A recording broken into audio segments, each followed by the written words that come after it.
大家好，欢迎来到公子视频，我是公子沈。俄罗斯总统普京突然窜访中国我们用窜访这个词儿，因为共产党喜欢讲别人的访问是窜访咱们也用这个词儿。那俄罗斯总统普京为什么突然到访中国，在7个月之内第2次访问中国？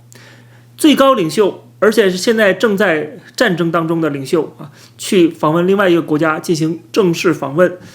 他不可能在7个月之内连续第2次而这一次呢，很明显之前并没有安排，也就是说他这是突然到访，临时性的安排，也就是意味着他有紧急的情况要跟中国合作，要跟中国谈。前几天就公布了说俄罗斯总统会来，紧接着就来了而且是凌晨4点钟下飞机选择这样的一个时间，所以很明显他是要尽可能的把这个事情谈成，然后赶快回去。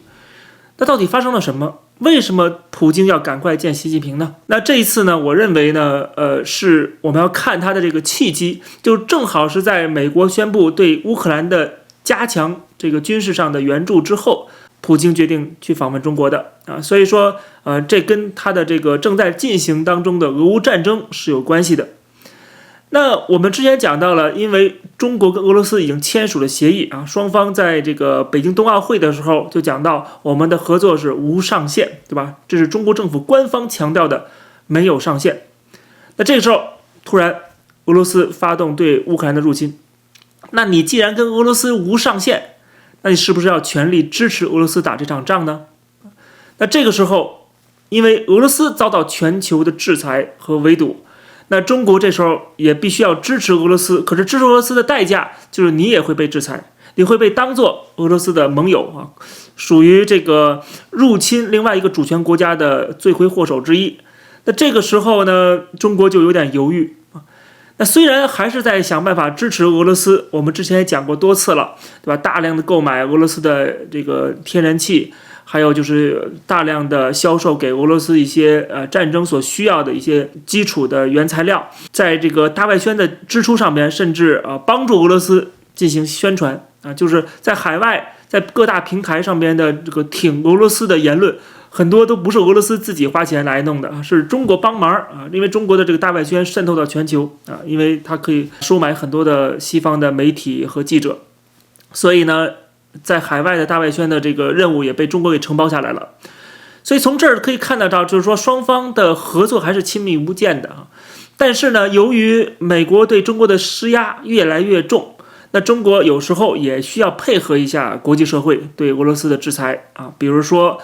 有一些银行机构跟俄罗斯的这种交易可能会避嫌一下，还有就是些企业，政府还是会通过国有企业和一些地方性的银行帮俄罗斯进行融资还有就是输出一些西方的技术给俄罗斯。但是呢，中国的这个立场呢，他也明白不可能在这个时候全面倒向俄罗斯。那么普京在俄乌战争当中，他占不到便宜，他一直持续的去产生这样的一个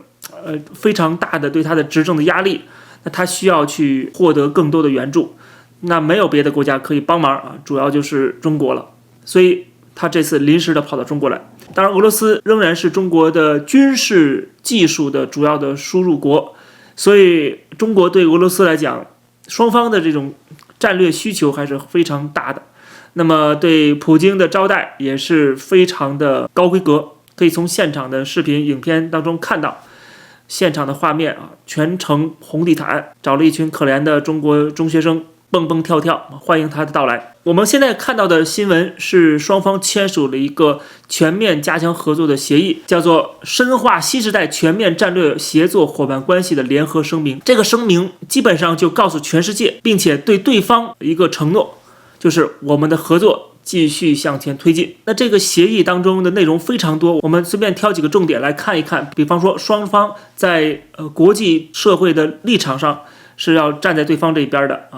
坚决的反对外部势力干涉内政坚持一个中国原则，台湾是中国不可分割的一部分，加强涉外法治和立法经验交流，还有就是继续开展各机构的合作，高级别代表的互信对话，还有说要举行公安内务部部长年度会晤，加强在防范颜色革命、打击这恐怖分子这方面的领域合作。基本上就是这两个政权要进行更紧密的合作，以至于一荣俱荣，一损俱损，就是谁有危难了都要帮忙。因为现在大家是一条船上的蚂蚱，是在一条船上，就必须要齐心协力啊！因为单独对抗整个国际社会都会吃亏。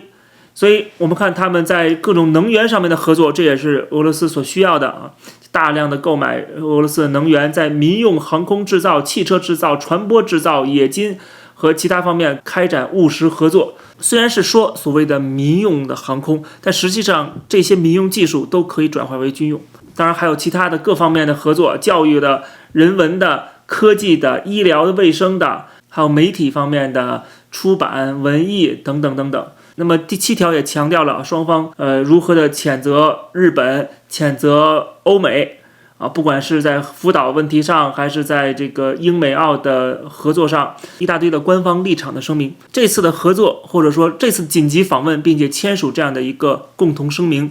我觉得对于俄罗斯来讲有好几层的含义啊。一层含义就是有人在支持我们啊，有人在力挺我们，在国际上我们不孤单。这一点对俄罗斯总统普京来讲很重要。如果没有中国在背后的强力支持，俄罗斯不是说在俄乌战争中有什么问题，不只是这一点，而是他在这个国内的统治就会动摇。所以其他的人看到为什么要选你来啊？你成了孤家寡人，所以有中国这样的一个扶持，对普京个人来说是给他的个人权利加了分啊，这一点很重要。他个人的权利。那第二呢，就是在实际的这个战争当中，或者是苏联遭到全面围困之后，需要源源不断的补血。那这个时候，中国可以提供这方面的支持。那这个动作其实已经过去一直在做了啊。比如说，美国之音就盘点过在战争爆发之后的很多合作，比如说中国提供了军事用途的地理空间情报，其中来自卫星、移动传感器、地面控制站和航空图像的数据。另外，这个中国跟俄罗斯在民用 5G 无线通讯和卫星技术方面的合作，也可以产生重大的情报和军事成果。从2014年开始，华为就已经跟俄罗斯3大电信公司达成了 5G 合作的协议。那么卫星方面呢，双方提供了北斗和格洛纳斯这2大全球导航卫星系统之间的兼容性和互补性。中国还签署了合约，在长春、乌鲁木齐跟上海建立地面站点。北斗卫星的系统在俄罗斯的多地也建立了地面站。还有在2022年8月到9月之间，俄罗斯开始建立战壕、坦克陷阱跟防御要塞。而就在当月，中国对俄罗斯的挖掘机出口比2021年增长2倍多啊，很明显这是俄罗斯有这样的需求。那么《华尔街日报》也报道过，2023年前7个月当中，中国出口俄罗斯的推土机跟挖掘机的数量分别是上年同期的近2倍和3倍多。还有另外就是无人机，俄罗斯在2023年上半年从中国至少获得了价值1450万美元的无人机。据统计，2023年前7个月，俄罗斯从中国进口的无人机是乌克兰的30倍，甚至有一家俄罗斯公司从中国进口的价值10万美元的37架无人机，在报关的记录上就清楚地表明是用于特别军事行动专用。另外，我们再看这个坦克跟战斗机的零部件，中国对俄罗斯滚珠成轴的出口总额比2021年同期增长超过3倍，而且对吉尔吉斯斯坦，就是俄罗斯的一个邻国的这个出口增长了2492%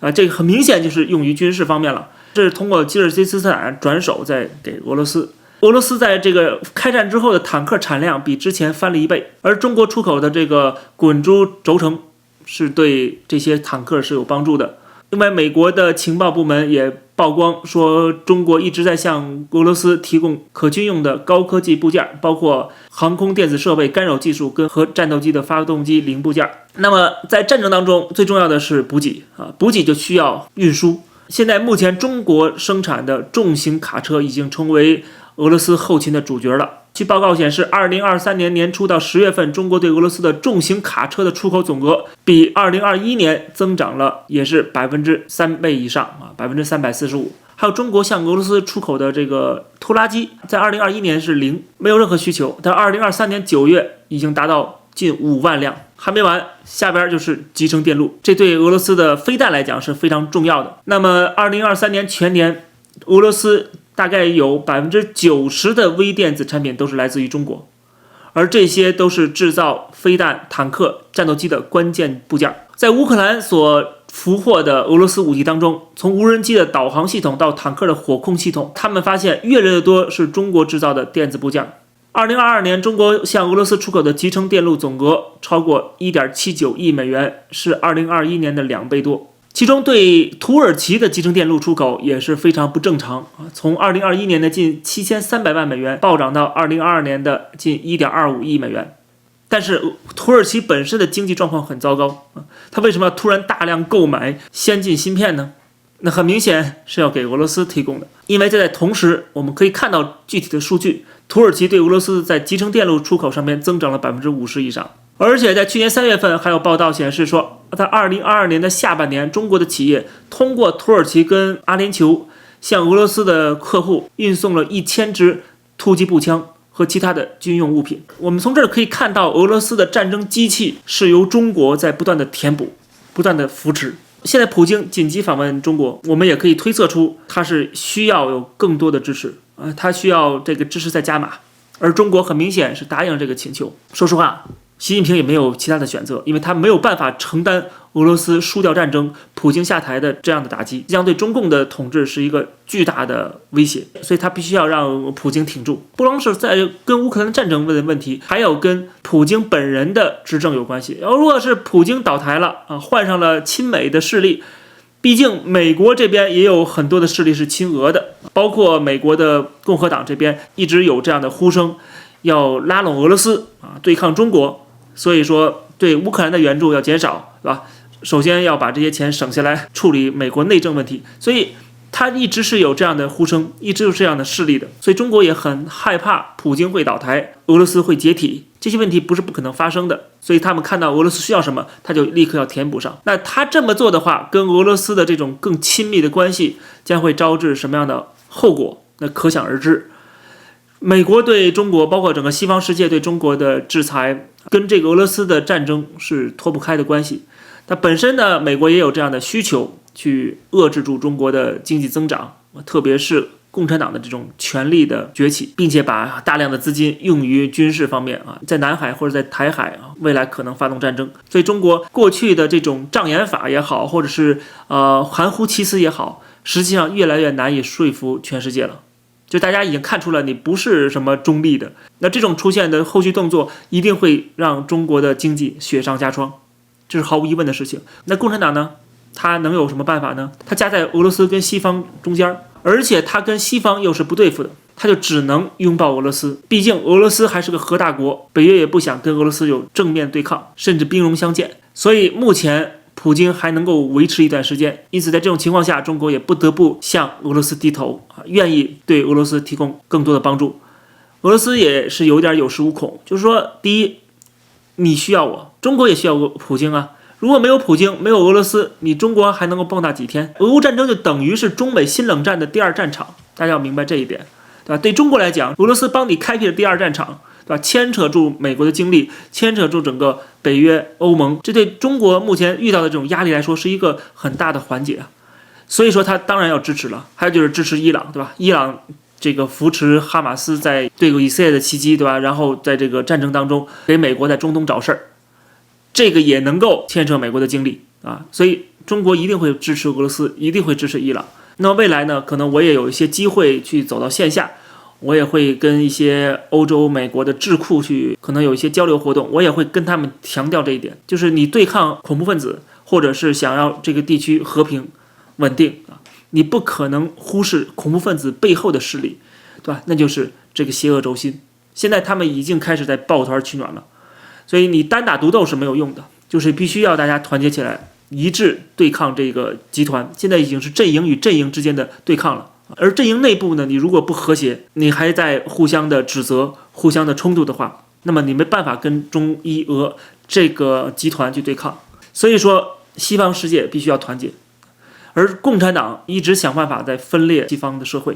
对吧？比如说，他们一定要想办法，就是在美国掀起这样的学生运动就学潮让大家支持巴勒斯坦，对吧？减少对以色列的扶持。而以色列是美国在中东最重要的盟友，对吧？他想通过这种方式给拜登政府施压。但是我认为没什么太大用。其实这种做法现在已经慢慢显示出反效果了，让很多的美国民众反而是很不满，觉得他们在胡闹，而且不认为他们是真心的支持巴勒斯坦人民，他们完全是收钱办事儿，而且是有些人是有一腔热血的，不能否认。可是他们对中东的事物是完全不了解，对他们喊的口号也不负任何责任，所以这些年轻人的做法其实也产生了个反效果。那目前呢，现在有这个智库拿出了一些证据，证明这些在美国搞学运的这些学生背后的组织跟中国是有关系的。看到了之后一点不意外啊！中共大外宣这么多的经费，这么多的任务，而且他们的手遍布全球，包括海外的这些中文媒体也都是被收买的，被中共统战的。只要能够给美国找事儿啊，只要能够让这个世界不安宁，他们就能够喘息的机会，他们就可以在乱局当中去钻空子。我们都知道，过去发生的911，这对中国来讲是一个巨大的战略机遇区。当时小布什已经想开始对中国发动贸易战了啊，但是因为911，美国的精力全部转向为反恐，然后还要拉拢中国、俄罗斯这些国家合作，使得中国继续的壮大起来。现在再想对付中国，发现在很多的这个领域已经被中国垄断了，不得不开始忍痛的、含泪的去脱钩，因为杀敌1千自损800，但是你又不能不这么做，所以共产党肯定要旧技重施嘛。但是看过我过期节目的观众可能也意识到了，整个西方世界，不管是四方联盟、五眼联盟啊、美英澳联盟，甚至未来可能出现印太版的北约，各国家也在试图在结盟。从川普时代开始到今天的拜登，都是在试图这么做，不能说没有成效。如果没有成效的话，今天也不可能出现俄罗斯到今天为止都没有能够实现它的战略目的，没有能够推翻泽连斯基政府，对吧？还要跑到中国去求救。以色列对哈马斯也是节节胜利，乌克兰也获得了北约、欧盟整个全球的支持，挺到现在，让普京如坐针毡。所以其实我们去看结果还是比较乐观的。我认为现在的中俄的抱团取暖也是他们不得已而为之的做法啊，因为谁也不想跟俄罗斯这个被全球制裁的国家扯上关系，而看到中国在双方的压力之下，美国的脱钩的压力和俄罗斯这个要求中国帮忙的压力下，双重压力下他终于选边站了，终于给自己签下了死刑判决。接下来我觉得全世界就没有必要再对中国有任何的幻想了，继续的脱钩，继续的贸易战、科技战、金融战、舆论战、认知战，甚至是军备竞赛，全面封锁，铁幕降临，新冷战走向高潮，这都是不可避免的结果了。那么接下来我们就看美国和整个西方世界是如何的一刀一刀对俄罗斯跟中国、伊朗这样的联盟这个轴心国去凌迟处死。唯一的悬念就是这个速度的快和慢，还有痛苦程度了。当然这个痛苦不光是对方的痛苦，也包括全世界的痛苦，而我们都不得不要去承担这样的痛苦。好，感谢收看这期的公子视频，欢迎大家点击订阅这个频道。如果大家喜欢这期节目，也欢迎加入会员收看会员专属的影片欢迎点赞、评论、转发，我们下期节目再见。